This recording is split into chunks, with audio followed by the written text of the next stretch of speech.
Homer. What a feeling. I'm as happy as a smoker taking that first puff in the morning. My husband will be so excited. You have a husband? Yes, I can picture him now. Homer, Mr. Burns gave me another raise today. The senile old fool. But I wonder what happened to the Plow King. Oh, I guess he just doesn't respect his customers. Could you make sure not to scrape my asphalt? Kiss my asphalt. The Simpsons is an American animated sitcom created by Matt Groening for the Fox Broadcasting Company. The series is a satirical depiction of American life epitomized by the Simpson family, which consists of Homer, Marge, Bart, Lisa, and Maggie.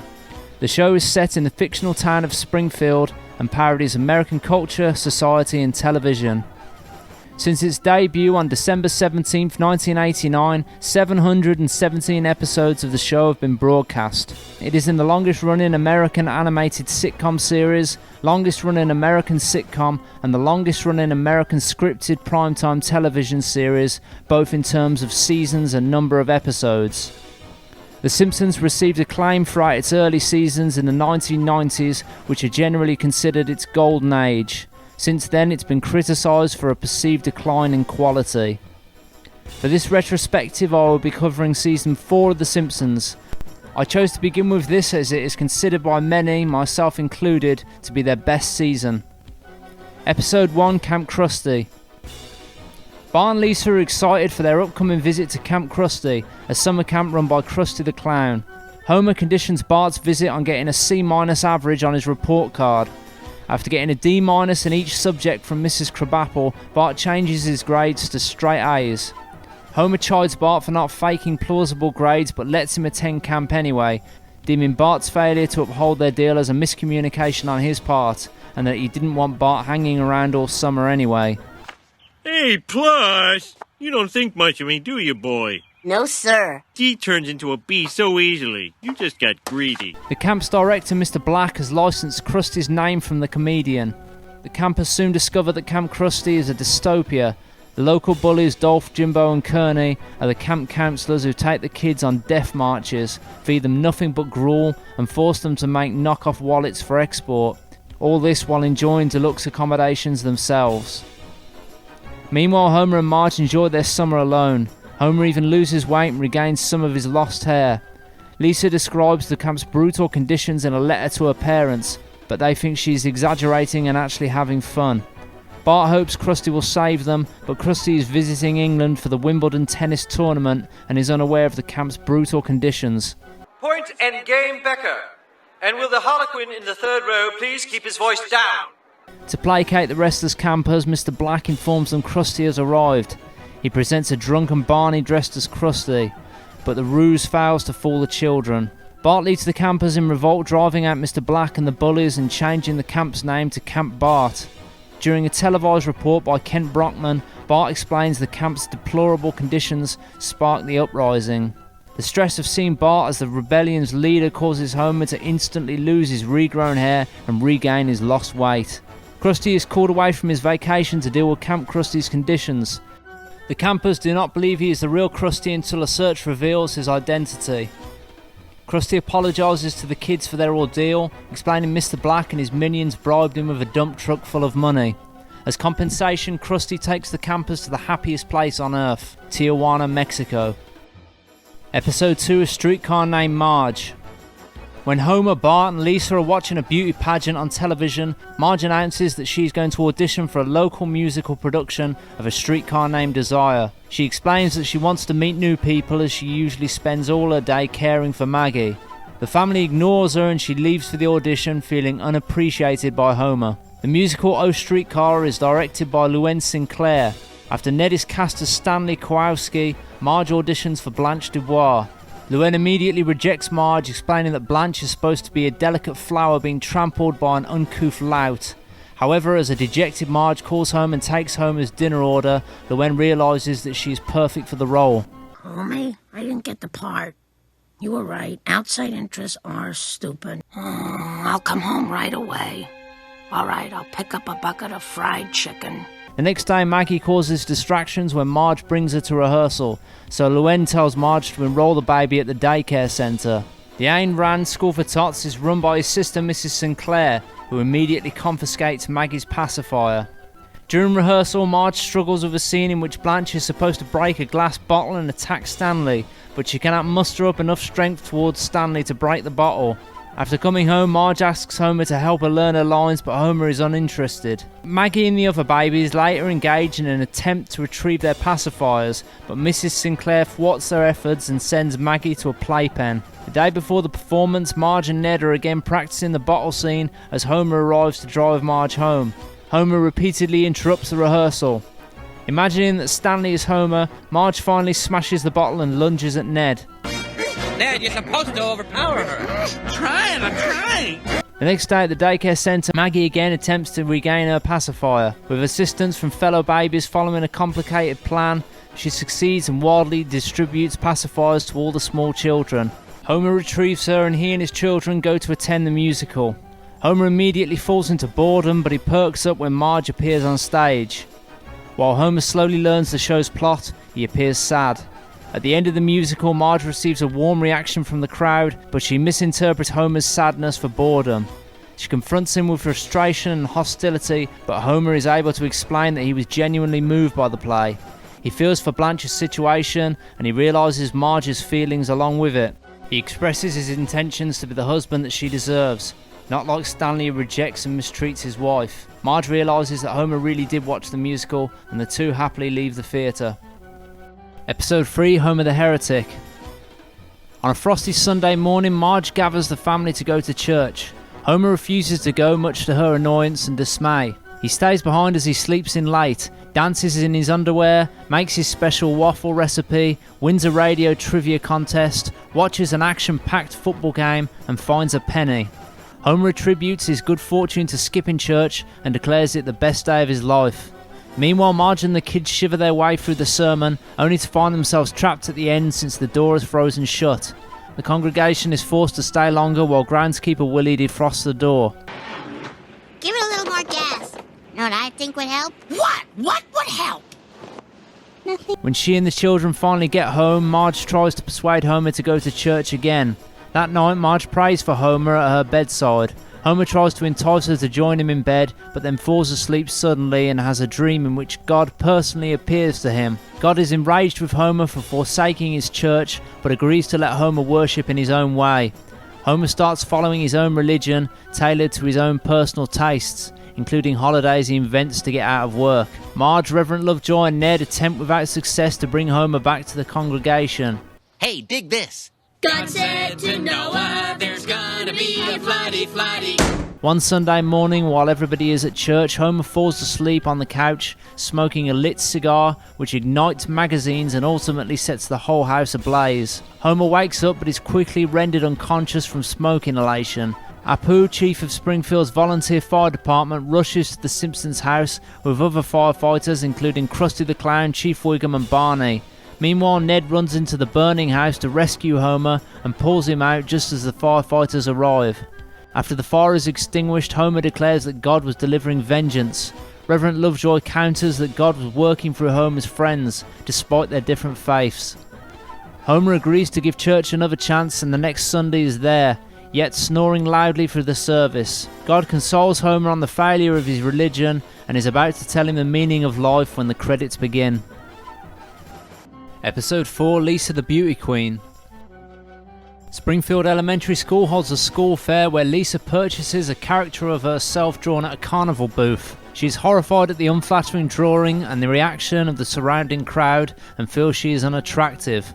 Homer wins the fair's raffle, with the grand prize being a ride in the Duff Blimp. He later sees that on TV Laramie Cigarettes is sponsoring this year's Little Miss Springfield pageant and decides to enter Lisa to boost her self-esteem. The entry fee for the pageant is $250, so he sells off his Duff Blimp ticket to Barney to raise funds needed. Homer excitedly tells Lisa about the pageant, but she is reluctant until Marge tells her that Homer sold his Duff Blimp ticket to pay the entry fee. Realising her father's sacrifice, she enters the pageant. At the pageant's registration, Lisa meets a formidable competitor named Amber Dempsey. In preparation for the pageant, Lisa receives makeovers at the beauty parlour and encouragement from her family. The day the pageant arrives and on stage, Lisa explains her aim is to make Springfield a better place, and her talent is a jazzy melody of America the Beautiful and Proud Mary, while Amber wins the crowd's adoration by batting her large eyelashes. After the Crusty the Clown interview segment, Amber is announced as the winner, with Lisa as the runner-up. At Amber's first official appearance, a thunderstorm creates a lightning bolt which strikes her metal scepter. She is hospitalised for her injuries and Lisa is crowned Little Miss Springfield. One of Little Miss Springfield's duties as a spokesperson for pageant sponsor Laramie Cigarettes is to lure a young demographic into smoking. Instead, Lisa protests against the dangers of cigarettes at her appearances and also vows to target the corruption of Mayor Quimby. Quimby and the Laramie officials look for a way to dethrone and silence Lisa. They find a technical error as on her entry form Homer wrote OK underneath the instruction "Do not write in this space." As Amber is crowned Little Miss Springfield, Homer is upset that he cost Lisa her title, but Lisa reminds Homer that he entered into the pageant to help her with her self-esteem, and thanks to him it worked. Episode 5, Treehouse of Horror 3. Homer appears in front of a curtain and warns viewers that the following episode is scary. He then tells the parents to turn off their television sets and calls them chicken, causing the screen to go black and Marge to chastise Homer for insulting the show's audience. The episode wrap-up segment shows the Simpsons family having a Halloween party for the children of Springfield. Lisa, Grandpa and Bart each tell a horror story. Clown Without Pity. In a parody of the Twilight episode Living Doll, Trilogy of Terror, Gremlins and the Child's Play franchise, Homer realises that he forgot to buy Bart a present for his birthday. But I swear on my father's grave, hey! I will get you one now. He rushes to the House of Evil where he purchases a talking Crusty doll. The shopkeeper warns him that the doll is cursed and Homer dismisses his concerns. He returns to the party and gives Bart the doll. Grandpa exclaims the doll is evil but admits that he is just trying to get attention. Later Homer plays with the doll when it starts saying that it's going to kill him. He dismisses this until the doll tries to stab him. After numerous attempts on Homer's life, he captures the doll, locks it in a suitcase and drops it in a bottomless pit. Returning home, Homer is ambushed by the doll, who tackles him into the kitchen and tries to drown him in Santa's Little Helper's dog bowl. Marge then calls the customer service hotline. A repairman arrives and discovers that the doll had been set to evil mode. He flips the switch to good and the Crusty doll becomes friends with Homer. I love you, Homer. Come here, you. Although it is quickly put to work as Homer's slave. King Homer. Grandpa takes over in telling a story of the parody of the 1993 film King Kong. Marge joins Mr. Burns and Smithers on an expedition to Ape Island to find the legendary King Homer. After landing on the island, Mr. Burns, Smithers and Marge stealthily approach a native tribe. But when they are spotted due to Marge's hair protruding over the bushes, she is kidnapped and tied to a post as an offering for King Homer, who is summoned by the sounds of drums. Marge is initially terrified but sees the friendly side of Homer when he is attracted to Marge's perfume, and the two of them form a friendship. Nonetheless, Mr. Burns is determined to capture King Homer and Smithers knocks Homer unconscious with a gas bomb. Returning to New York, the group display King Homer as a Broadway theatre. The photography flashes enrage King Homer, who breaks free from the restraints. He abducts Marge and attempts to climb the Empire State Building, but is unable to get past the second story of the building and collapses in exhaustion. In the end, King Homer and Marge get married. Dial Z for Zombie. In a parody of Return of the Living Dead, or Night of the Living Dead, Bart finds a book of black magic in Springfield Elementary Library when he is asked to write a book report for his class. That night, when Lisa reminisces about the family's dead cat Snowball 1, Bart suggests that he could use a spell from the book to resurrect Snowball. At the Springfield Pet Cemetery with Lisa, Bart utters an incarnation, but accidentally raises corpses from the nearby human cemetery instead. The zombies terrorise Springfield. Meanwhile, the Simpsons family has barricaded all the doors and windows except for the back door, which Homer forgot to do. Several zombies break into the house. Homer sacrifices himself to give the others time to escape, but the zombies leave when they realise he does not have enough brains for them to eat. Lisa realises that the school elementary library must have a book that can reverse the spell. The Simpsons arrive at the Springfield Elementary, and Bart casts the appropriate counter spell, causing all zombies to return to their graves. Episode 6, I Love Lisa. On Valentine's Day, Lisa's class at the Springfield Elementary School constructs paper mailboxes for the Valentine cards they are about to receive from each other. When Ralph cries after getting no cards, Lisa gives him one out of sympathy. Ralph cheers up, develops a romantic interest in Lisa, and walks her home from school. This leaves her feeling nervous around him, not knowing how to tell him she is not interested. The next day at school, at Marge's suggestion, Lisa tells Ralph she is not ready to be romantic. Ralph asks his father, Chief Wiggum, for advice on romance, and is told to be persistent. Keep at it, and never lose your cool. Come on, you stupid... He soon uses his position as the police chief's son to get Lisa tickets to the Crusty the Clown upcoming 29th anniversary special. Lisa and Ralph go to Krusty's show together. Live on air, Krusty begins interviewing audience members, and Ralph takes the opportunity to declare that Lisa is the love of his life and he intends to marry her. Angry, Lisa snaps, stating she has never liked him and only ever gave him a Valentine's Day card because she felt sorry for him. Later at home, Bart, having taped the event, replays the scene. And now. Wiggum comforts Ralph and attempts revenge on Lisa by smashing the tail light on Homer's car, but is alarmed when Homer warns him that one day the people will retaliate. On the night of the pageant, Lisa tries to apologise to Ralph, but he ignores her. Ralph proves to be remarkably effective and eloquent at acting, gaining the approval of the audience. Lisa approaches Ralph on the swing set after the performance and gives him a new card with a picture of a bee on it, reading "Let's be friends." Ralph laughs at the pun and happily accepts the offer of friendship as Wiggum fondly watches from his car. Episode 7, Marge Gets a Job. Homer and Marge discover that the house is partly sinking. Homer tries to repair it but fails. He decides to call a foundation repairman. The repair will cost $8,500. Meet Cue-Ball, the man with no hair. Homer takes Marge to a party for the retirement of a Springfield nuclear power plant employee. Marge decides to apply for the new position so they can pay for the foundation repair. Lisa helps her write a resume and Marge gets the job. Mr. Burns is enchanted by Marge, but when she tells him that she is married, he dismisses her. She threatens a lawsuit and enlists the help of Lionel Hutz. Hutz is completely unsuccessful and flees from Burns' army of real lawyers, but Burns yields after Homer defends his wife. The episode ends as Homer and Marge enjoy a private show performed by the singer Tom Jones, who is being held captive by Mr. Burns and secretly begs Marge to help him escape. Episode 8, New Kids on the Block. The Simpsons' elderly neighbours, the Winfields, finally relocate because of Homer's antics. The new neighbours are Ruth Powers, who is divorced, and her young daughter Laura, with whom Bart falls in love at first sight. After seeing a television advertisement about an all-you-can-eat seafood restaurant called the Flying Dutchman, Homer forces Marge to come with him, leaving Laura to babysit Bart and Lisa. Homer quickly enrages the sea captain, devouring nearly all of the seafood in the buffet, and is eventually hauled out because he is finished. Much to Marge's embarrassment, Homer sues the restaurant for false advertising. Homer hires Lionel Hutz to represent him in court, and the case is successful after Hutz convinces the overweight jurors that a similar buffet mishap could befall them all. To avoid further legal trouble, the sea captain and Homer eventually agree that Homer should be displayed in the restaurant as Bottomless Pete, nature's cruelest mistake, to draw in more customers and offset the cost of his eating. Bart is delighted to have Laura babysitting him and attempts to impress her, but later, to Bart's dismay, she tells him that she is dating Jimbo Jones, one of the bullies from his school. When Laura babysitting invites Jimbo over to the Simpsons household, Bart, in an attempt to break them up, prank calls Moe's Tavern, giving him his name as Jimbo Jones, and giving Moe the Simpsons address. Believing Jimbo is the one who's been pranking him all the time, Moe rushes into the Simpsons house brandishing a large, rusty and dull kitchen knife.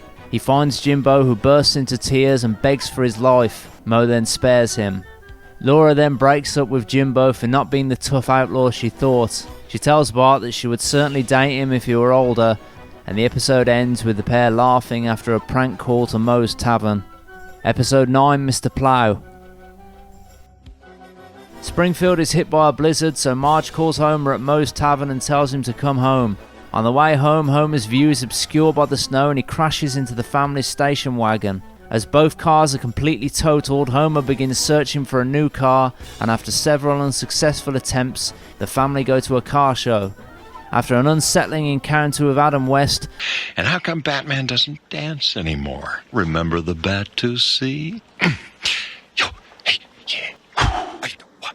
Nice meeting you. A salesman talks Homer into getting a snowplow. Homer agrees on the basis that he can make the payments by plowing people's driveways. Homer starts his snowplowing business titled Mr. Plow, but he has trouble finding any customers. His advertising campaigns are unsuccessful until Lisa suggests an advertisement on late night television. The resulting commercial and jingle attracts many customers and the business is a booming success. Homer is given the key to the city in recognition of his service to the community. Barney, after being humiliated while working as a mascot for a baby superstore, asks how he can be as successful as well. Homer advises him go out and be the best Barney he can be. The next day it is revealed that Barney has purchased an even bigger snowplow and has started a rival company under the name of the Plow King. Barney creates his own commercial with Linda Ronstadt singing a jingle which badmouths Homer. Homer pays an agency to make him a new commercial, but it turns out to be completely baffling. As a result, Homer loses his success to Barney, and Mayor Quimby revokes his key to the city and hands it over to Barney. To get revenge and regain his customers, Homer tricks Barney into plowing a non-existent driveway on Widow's Peak, a large treacherous mountain outside of town. Homer begins to plow driveways again, but he sees a news report showing that Barney has been trapped in an avalanche. Feeling guilty, Homer immediately drives to the mountain and rescues him. The friends resolve their differences and agree to work together in the plow business, claiming that not even God himself could stop them. Angered, God promptly retaliates by causing a heat wave, melting all the snow and effectively putting them both out of business. As Homer can no longer make the snowplow payments, his plow is repossessed. The episode ends with Homer putting on his Mr. Plow jacket and joining Marge in bed. Episode 10, Lisa's First Word. The Simpson family are trying unsuccessfully to get Maggie to speak, inspiring Marge to share the story of Lisa's first word. The story flashes back to 1983 when Homer, Marge and Bart, age 2, live in an apartment on the Lower East Side of Springfield. Marge is pregnant again and she points out to Homer that they will probably need a bigger place. After viewing several unsuitable properties, they buy a house on Evergreen Terrace with a $15,000 down payment from the sale of Grandpa's house.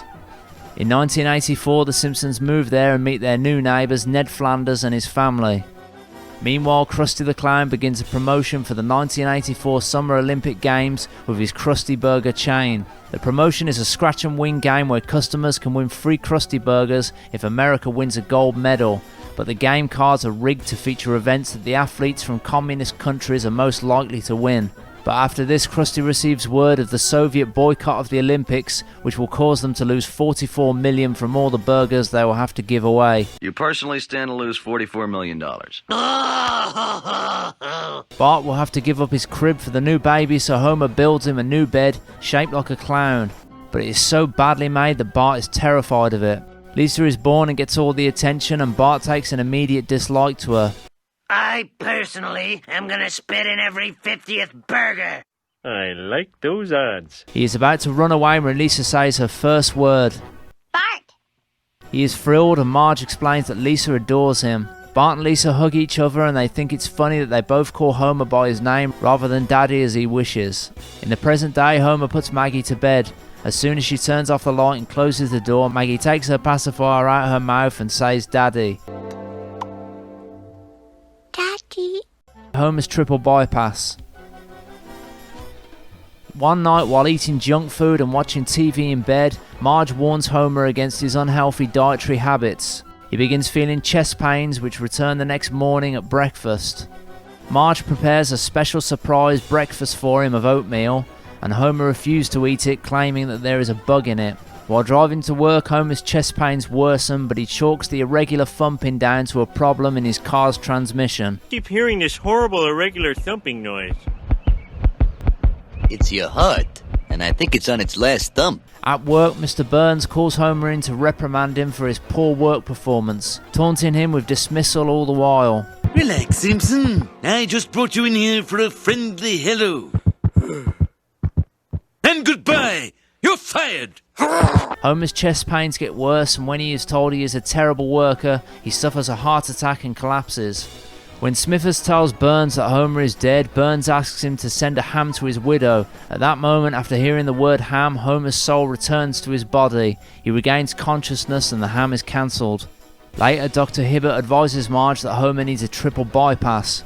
The Springfield nuclear power plant doesn't offer health insurance, and the family has less than $100 in their savings. Homer suffers a third heart attack at the health insurance office while signing up, and is denied because of his poor health.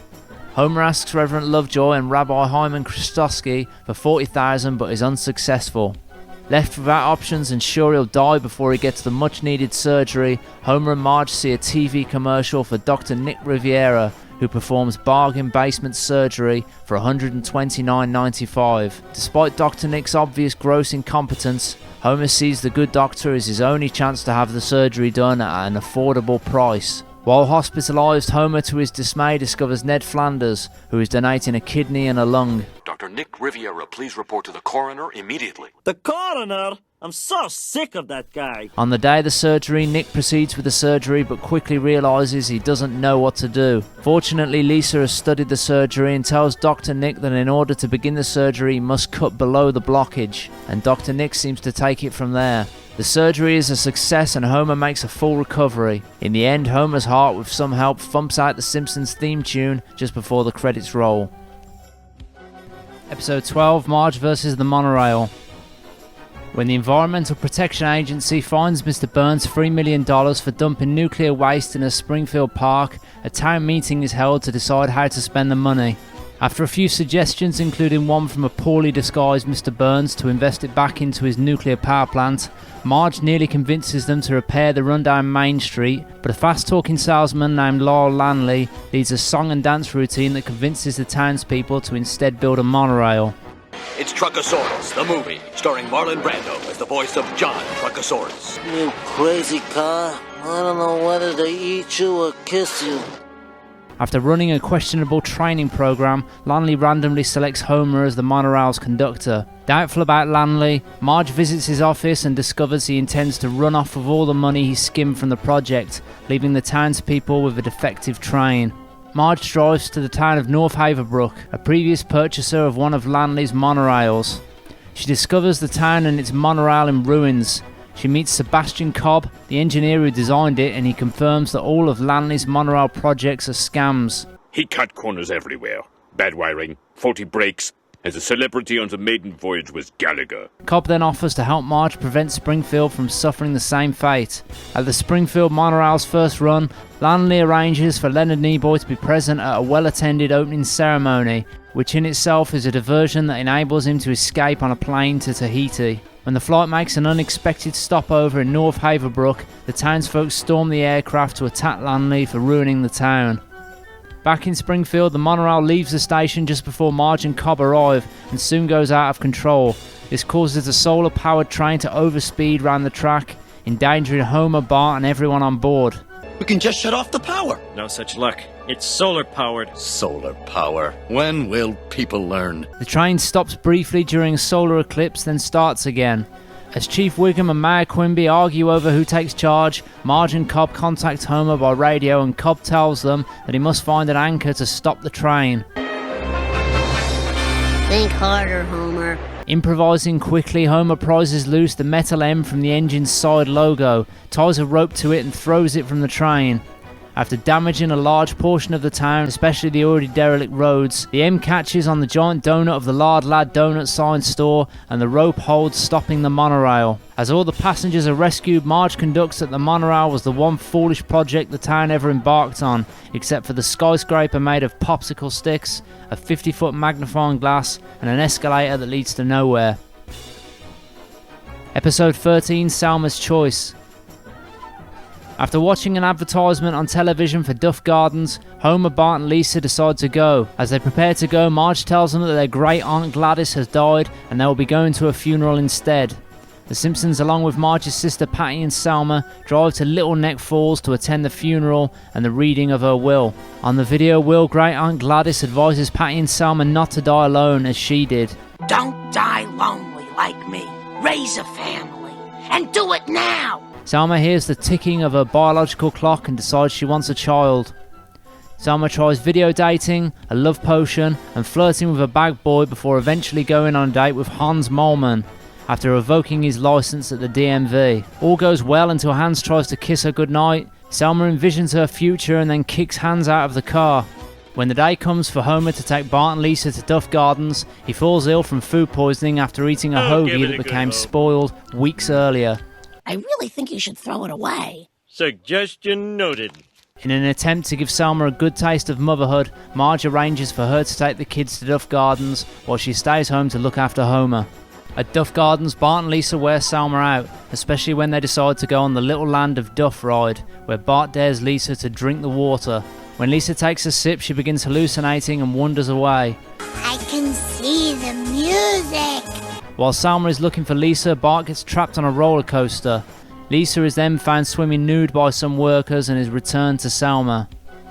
Meanwhile, Homer feels better throughout the day and he and Marge enjoy their time alone. After returning Bart and Lisa home, Salma wonders how Homer manages to do this every day. She decides she can live without children for now and adopts Jub, Gladys's pet iguana. Episode 14, Brother from the Same Planet. After playing soccer, Bart waits for Homer to pick him up. At the Simpsons residence, Marge reminds Homer to do so on her way out the door, but Homer is so focused on the game that he doesn't hear what Marge said and he forgets to pick Bart up. Bart is then left alone as a storm approaches. Dad, where are you? When Homer finally remembers what to do after a horrible daydream of seeing Bart's skeleton on the soccer field, he rushes there to pick up Bart. Upon arriving, Homer finds Bart completely soaked. Bart then goes to Bigger Brothers, an agency that provides companions and role models to boys who are alone. Bart conducts a story of misfortune and the interviewer pairs him with Tom, a military test pilot who is the ideal bigger brother.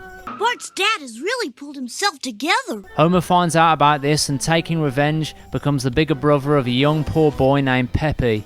You've been out gallivanting around with that floozy of a bigger brother of yours, haven't you?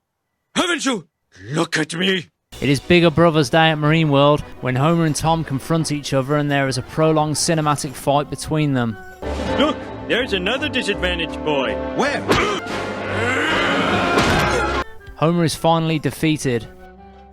Bart feels responsible for Homer being hurt and they reconcile.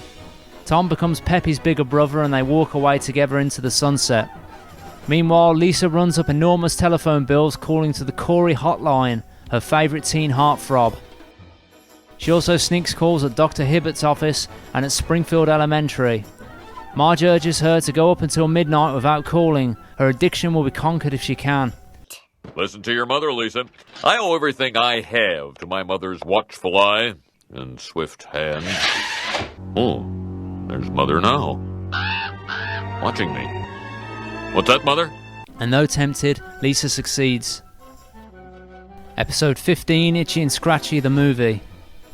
Homer and Marge attend a parent-teacher night at Springfield Elementary School.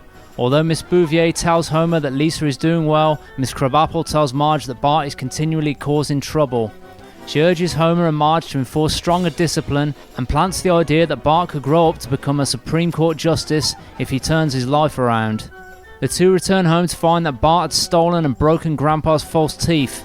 Since you broke Grandpa's teeth, he gets to break yours. Oh, this is gonna be sweet. He is sent up to his room without dinner as punishment, but Homer sneaks up and brings him some pizza, making Bart promise to behave. However, Bart continues to get in trouble and Homer's attempts to discipline him fail. Eventually, Homer vows to make the next punishment stick. Bart buys himself a ticket for the upcoming Itchy and Scratchy movie. Later on, Bart is left to babysit Maggie, but he neglects to watch her as he is distracted by the history of Itchy and Scratchy.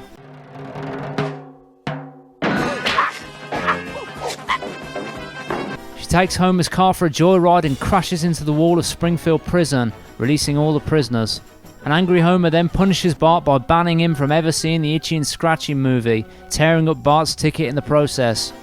Bart begs to be given another punishment, but Homer refuses. For the next 2 months after the film's release, Bart becomes angry and sad that he is the only kid in Springfield who has not seen the film. TV sucks. I know you're upset right now, so I'll pretend you didn't say that. He attempts to watch it secretly, but Homer has instructed the theatre employees not to sell him a ticket.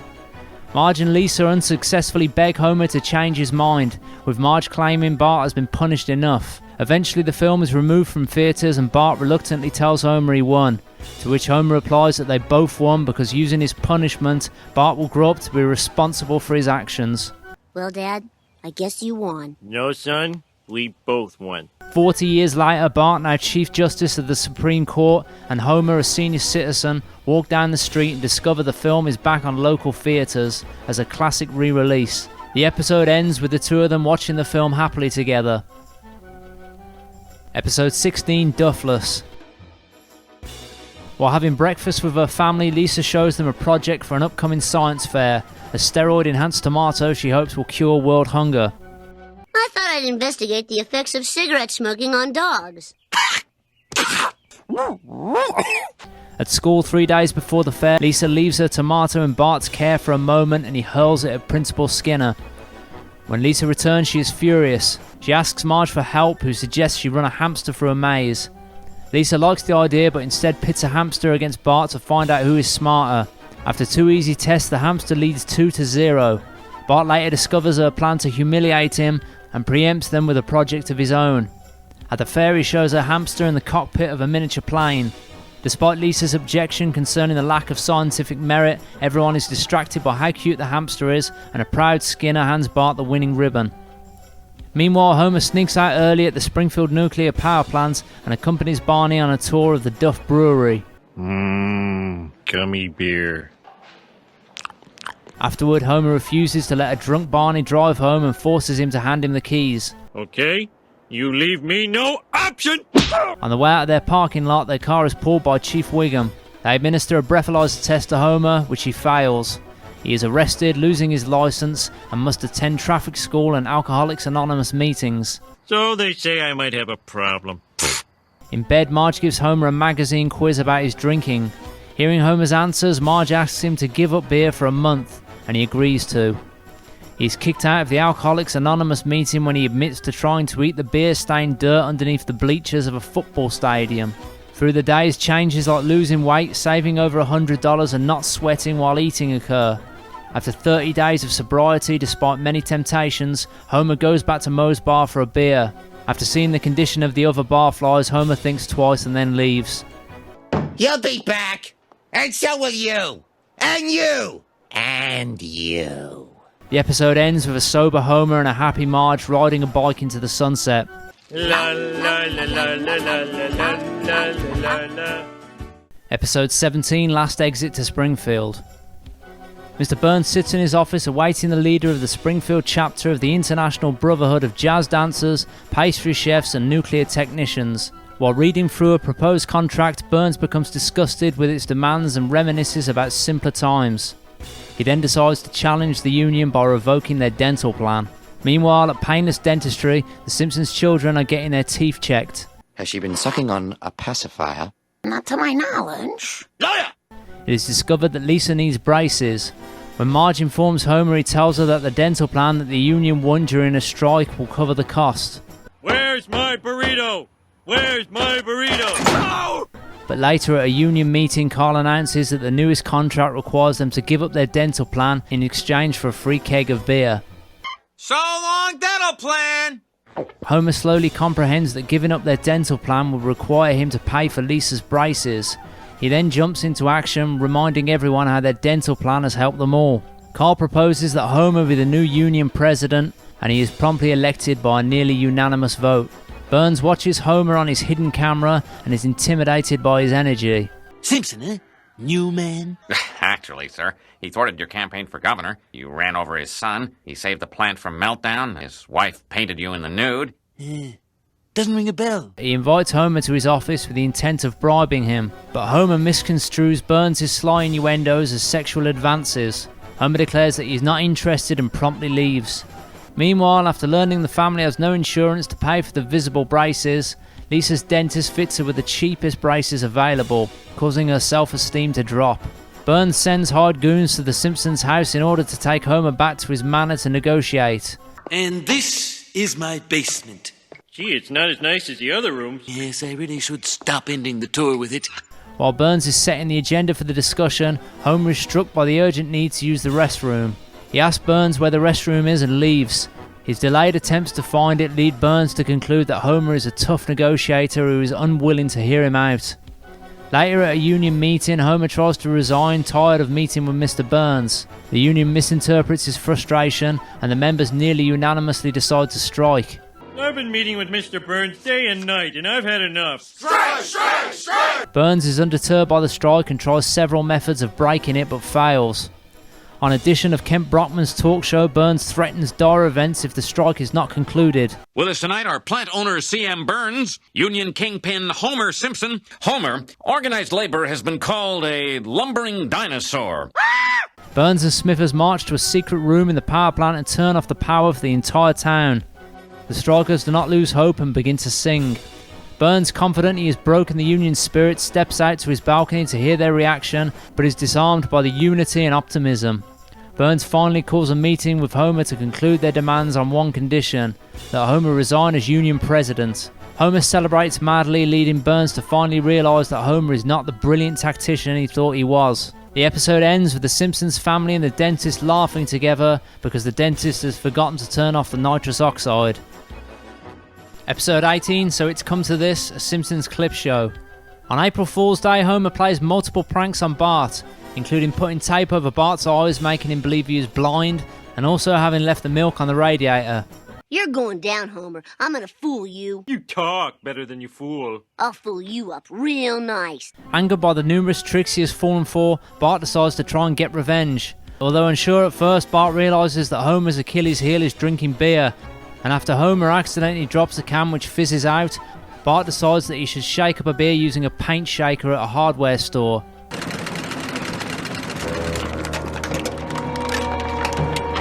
Spotting Homer eating pretzels, Bart believes as they will make him thirsty, he will go to the fridge and get a beer.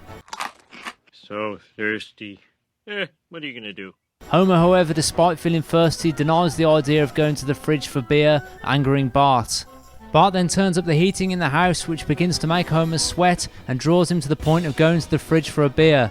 Excessive alcohol consumption can cause liver damage and cancer of the rectum. Beer. When Homer opens the beer, just as Bart is saying April, a massive explosion blows out the windows and severely injures Homer, leaving him in hospital. While everyone waits for Homer to get well, the family remembers surviving similar hardships, shown in the form of clips from past episodes. At the hospital, Homer sees a candy machine and trying to get some chocolate accidentally tips it on himself. The machine crushes him and puts him in a coma. Poor Homer. This world was never meant for one as beautiful as you. Mr. Burns then tries to pull the plug on Homer's life support machine to save paying for his health insurance. As Homer lies unconscious in the hospital bed, Bart tearfully confesses that he was the one who put him in the hospital. Hearing this, Homer comes out of the coma and strangles Bart. Marge and the others are happy seeing Homer behaving normally again.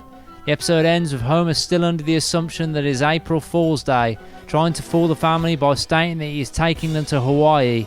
However, Homer is told that the current date is May 16th, that Homer was in a coma for 7 weeks and that he lost 5% of his brain as a result. The family laughs it off even though Homer is not sure why he is laughing. Episode 19, The Front. After being disappointed by a new episode of Itchy and Scratchy, Bart and Lisa decide that they can write a better one themselves. Inspired by the sight of Homer accidentally slicing Marge's hair with a hedge trimmer shears, they write a script titled Little Barbershop of Horrors. Finished. Now all we have to do is put our names on it. Fine. Put my name first. No way! Though their episode is rejected by Roger Myers Jr., head of Itchy and Scratchy International. Correctly guessing that Myers did not take them seriously because they were children, they resubmit the manuscript under Grandpa's name, leading Myers to hire Grandpa as a staff writer. You're a comedy writer? My God, you're so old. I want my check! You're a writer, all right. All right, here you go, Simpson. Bart and Lisa inform Grandpa of their scheme, and the trio conspire to continue passing off Bart and Lisa's scripts as Grandpa's. Bart and Lisa's cartoons are met with acclaim from audiences, resulting in Myers firing Itchy and Scratchy's entire writing staff. You're so good, I fired the other writers. Oh, no! I'm a complete fraud! Sorry, I didn't catch any of that. And now I gotta go. For his work on Itchy and Scratchy, Grandpa is nominated for an award for outstanding writing in a cartoon series. While Grandpa sees Itchy and Scratchy for the first time in a clip show introducing the award, he is appalled at the violent humour and turns his acceptance speech into an assault on both the cartoon and the audience amused by it. He storms off the stage amidst boos and thrown vegetables. Grandpa gives the award to Bart and Lisa, and Bart swears never to watch an award show again unless Billy Crystal is featured. Meanwhile, Homer and Marge attend their class of 1974 high school reunion. Oh, Marge Bouvier, it's so good to see you. Sorry, sir, we're not letting vagrants sleep in the gym tonight. Where they have a great time and Homer wins a variety of humorous awards. However, Principal Dondelier interrupts the ceremony to announce that Homer technically never graduated from high school due to failing a remedial science course and revokes Homer of all his awards. Determined to win them back, Homer retakes the course and passes the final exam. The episode concludes with a self-contained segment complete with its own theme song titled The Adventures of Ned Flanders. Episode 20, Whacking Day. For an inspection from Superintendent Chalmers, Principal Skinner lures Bart, Jimbo, Kearney, Dolph and Nelson into the Springfield Elementary basement with a promise of free mountain bikes and locks them in to keep them out of the way. Bart escapes through a ventilation shaft, takes groundkeeper Willie's tractor on a joyride and crashes into Chalmers. A furious Chalmers denies Skinner a promotion to assistant superintendent. Outraged, Skinner expels Bart. The Munchkins from The Wizard of Oz. Where are they now? Bart soon after is expelled from his next school, a private Christian school, so Marge decides to homeschool him. Bart and Marge take a field trip to old Springfield town, where Bart learns about the origins of Springfield's annual Whacking Day. Each year on May 10th, the people of Springfield drive snakes into the centre of the town and beat them to death in a tradition supposedly dating from 1775. Bart realises the origin story is false because Jebediah was fighting in a Revolutionary War battle on the same day. And the Lord said, Whack ye all the serpents which crawl on their bellies, and thy town shall be a beacon to others. Let me see that. No. Having also learned that snakes respond to vibrations in the ground, Bart suggests to Lisa, who is appalled by Whacking Day, that they lure the snakes to safety by playing music with a lot of bass. Barry White, who was invited to kick off the Whacking Day festivities but left disgusted when he discovered what the holiday was about, agrees to help them by singing Can't Get Enough of Your Love, Babe. Can't get enough of your love, babe. This attracts numerous snakes into the house. The pursuing crowd arrives to kill the snakes, but they are soon turned around by the subject of Whacking Day by Bart's newfound knowledge. He reveals that the holiday was actually started in 1924 as an excuse to beat up the Irish. Tis true, I took many a lump. Lisa also tells the townsfolk about the positive influences that the snakes have had, such as killing rodents. The town then agrees to give up the tradition. An impressed Skinner allows Bart to return to school, then realises he has left the bullies locked in the basement. The episode ends with Skinner and Willie racing to the school with the mountain bikes to avoid a potential lawsuit. Episode 21, Marge in Chains. Many of Springfield's residents are persuaded by an advertisement to buy juices made in Osaka. One of the packers has the flu and every package contains some of his germs. Osaka flu then spreads through Springfield. The dreaded Osaka flu has hit Springfield with over 300 cases now reported. Every member of the Simpsons family is infected except Marge. Exhausted by caring for all of them, she admits paying for Grandpa's bottle of bourbon at the Quickie Mart and is soon charged with shoplifting. Mrs. Simpson, you did not pay for this bottle of Colonel Quickie Mart's Kentucky bourbon. Mayor Quimby dramatically announces this to everybody, and Marge's reputation is damaged.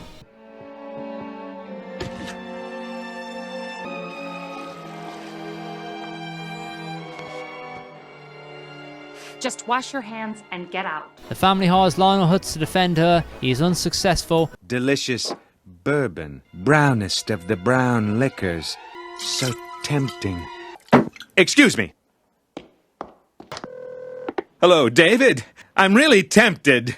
Just take it one day at a time and know that I love you. I love you too, man. But she is convicted and sentenced to 30 days imprisonment. It's so nice not to have to cook. Marge's absence is felt by the family and the house falls into disarray. The annual bake sales also suffer. Without Marge's marshmallow squares, the Springfield Park Commission fails to raise enough money to pay for a statue of Abraham Lincoln. They instead purchase a statue of Jimmy Carter. The townspeople are then enraged by this and riot. Release the dogs. Gee, they look pretty mad. Yeah, I've been starving them, teasing them, singing off key. Me mamo, me moo mamo. On Marge's release, she is given a hero's welcome. They unveil a statue for her, though it is just a statue of Jimmy Carter with Marge's hair added. It's beautiful. As the episode ends, we see Bart and Lisa playing on the statue, which has been converted into a tetherball post. Episode 22, Crusty gets cancelled. One afternoon watching television, Homer and Bart see a highly distracting commercial for something called Gabbo. This is the start of a viral marketing campaign, with the whole of Springfield questioning who Gabbo is. Finally, Gabbo is revealed to be a ventriloquist dummy. The ventriloquist announces that Gabbo's new program will air in direct competition to Krusty and the Clown at 4 p.m. Gabbo's catchphrase, "I'm a bad little boy," instantly charms the intended audience. I'm a bad little boy. Ay, caramba! Krusty vows to fight back but cannot succeed against Gabbo's cutthroat tactics. Are those our ratings? Let me see. I lost to Channel Ocho. What the hell is that? Krusty tries a dummy of his own, but its gruesome appearance and poor condition scare off many of the children in the audience. To make matters worse, Itchy and Scratchy have moved to Gabbo's show, forcing Krusty to instead show a communist cartoon entitled Worker and Parasite.